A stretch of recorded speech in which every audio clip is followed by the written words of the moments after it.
NBC10 political commentator Sue O'Connell back with us. Sue, it's not only congressional lawmakers that have to hit the ground running when they get back to work.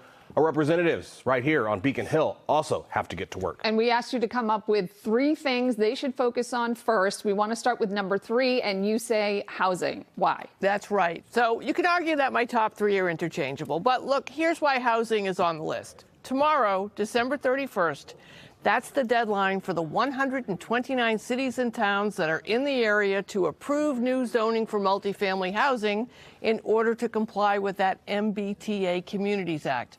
You remember back in February, Milton refused to comply.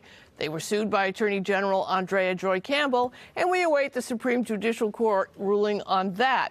But last week, Winthrop refused to comply. So you can bet lawmakers are going to be focusing on the issue of housing. Whether they're actually building housings or not, it's going to dominate the conversation. All right, let's talk about number 2. You say lawmakers need to get Massachusetts ready for the second Trump presidency. What does that look like? So it's no secret that President-elect Donald Trump is not a fan of Massachusetts, nor of our Governor Maura Healey. Remember, she successfully sued Trump a number of times during his first term. So how could a Trump administration impact Massachusetts? So let's just look at the MBTA again, which has seen a very successful year in improvements. And it has received a lot of federal money under the Biden administration. In just 2 years, the bipartisan infrastructure law expires, and General Manager Philip Eng says that that expiration is going to represent a fiscal cliff.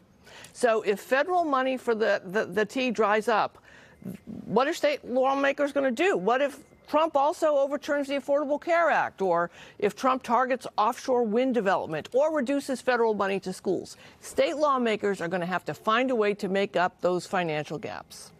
All right, Sue, and finally, you say the most important thing on Beacon Hill this month is State Auditor Diana DiZoglio's audit of the legislature. Explain your reasoning. Look, voters have overwhelmingly spoken, voting to authorize DiZoglio to audit the legislature. So how are the lawmakers reacting? Well, they voted to change their internal rules to allow the auditor to hire an outside firm to examine its finances. And then Secretary of State Bill Galvin, he's disagreeing about the auditor about when the ballot measure can actually take effect. DiZoglio is not happy with either of those moves. Now, let's take a step back. Consider that the results of the 2024 election from every corner of the world resulted in status quo elected officials being defeated by firebrand candidates.